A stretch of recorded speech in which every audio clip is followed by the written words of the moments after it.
கேதுவின் தோஷம் போகுதல் வேண்டின் அங்கு கற்பக தேவனின் இடத்தொடை மேலே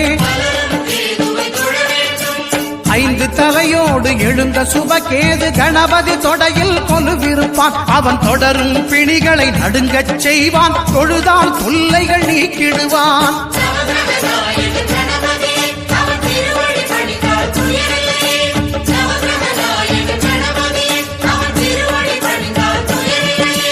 ஒன்பது கோளும் ஒன்றாய் காண அங்கு கற்பகம் என்னும் கடவுளின் மெய்யில்